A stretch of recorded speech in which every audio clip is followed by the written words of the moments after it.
$3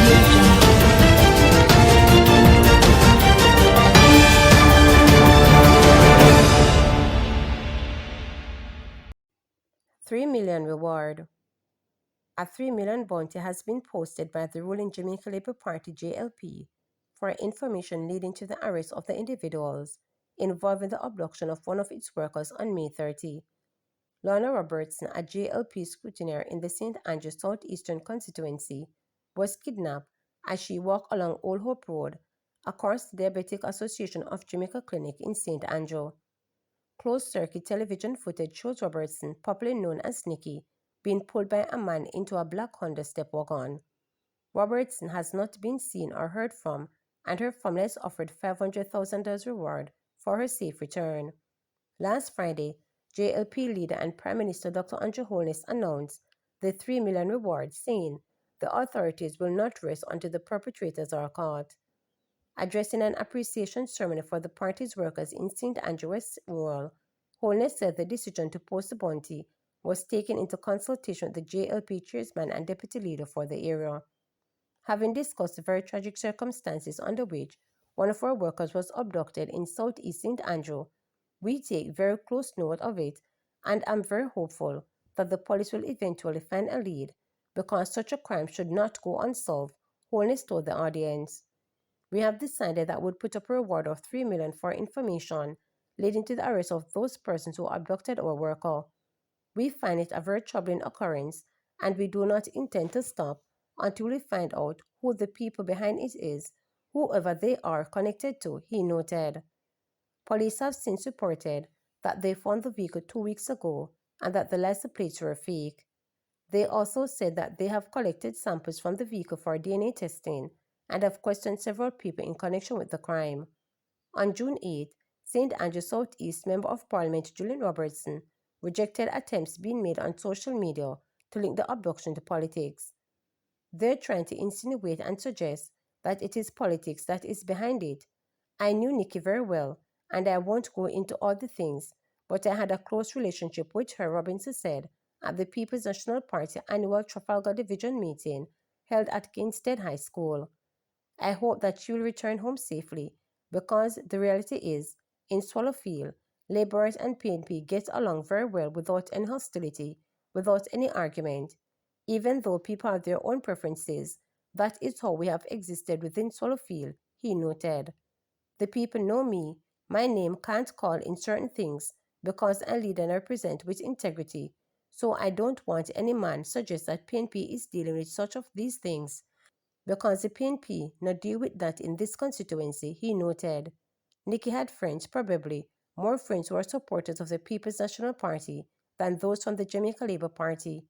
Nikki moved through the entire community and interact with everybody, and nobody ever had no problem with Nikki. So I don't want somebody to be going around to inject politics into it, he noted. The Friday that she was abducted, I went to her house the same day. I've spoken to her daughter and I hope that she will return home, Robinson stressed.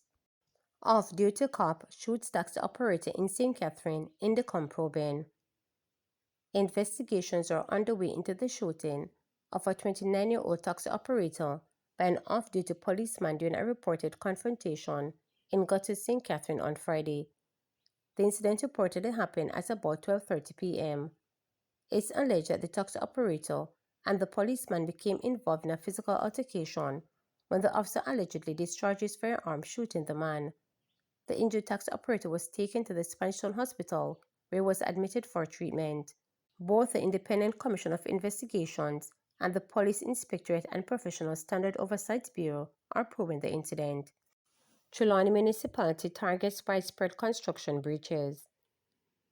The Trilan Municipal Corporation is grappling with a share of illegal construction as scores of residents build without first submitting plans for approval, and that enforcement action will be intensified, Chairman Khalid Gager has warned. We are facing a challenge where people are into construction without receiving requisite approval from the municipality. Any day now, our offices will go out and the service notice to 20 persons who are in breach, he told reporters. He said municipal compliance officers have identified multiple unapproved projects across the parish and are preparing enforcement actions. The problem, he stressed, undermines both public safety and the corporation's finances, since plant processing fees are an important source of revenue.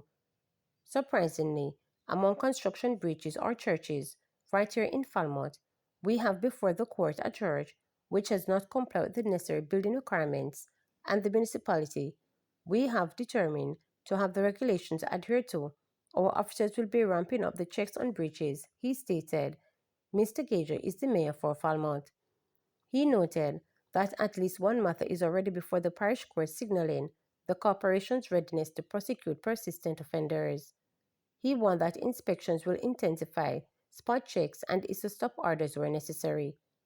Under the Building Act and local regulations, developers must secure municipal approval before breaking ground, a process that includes structural review and environmental assessment.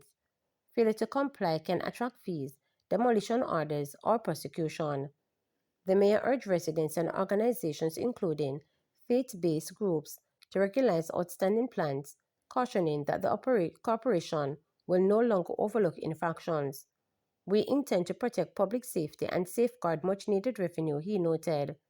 Municipal officials are advising builders to visit the corporation's office in Falmouth to find applications and obtain technical guidance before undertaking any new projects. PNP councillor challenges Crawford over hardest working MP claim. Councillor for the Belfield division in Manchester Central, Maria Mitchell, has rubbished claims by the constituency's Member of Parliament, Rhoda Moore Crawford, that she is the hardest working MP the seat has seen. Crawford made the claim on Monday at a workers' meeting at Manchester High School. I don't have to come to defend my record of performance. I know you know, every Jamaican in Jamaica and the diaspora knows that I have worked very hard. Manchester Central has never had a more hard-working Member of Parliament than yours truly, Crawford declared. However, Mitchell has dismissed her claim. Rhoda, stop the capping. You say PNP never done nothing for 30 years. Who built Mandeville Regional Hospital? No PNP, he said on Saturday night at the People's National Party conference at Hatfield Primary School. Mitchell then went on to list a record of achievements including schools and health centers built under previous PNP administrations in the constituency. When you come in a Mandeville town, you have the Mount St. Joseph, Belleair High, Mandeville Primary, built by the PNP, he boasted. He also lauded businessman and PNP activist Kenneth Skengdong Black for creating jobs in Mandeville. When you come on Ward Avenue, down by the call center at the Comrade Black building, 3,000 people working, built by the PNP, said Mitchell. Mitchell declared his support for Mandeville Mayor Donovan Mitchell, who will be challenging Crawford for the Manchester Central seat in the upcoming general election. He challenged Crawford to outline what she has done in the constituency.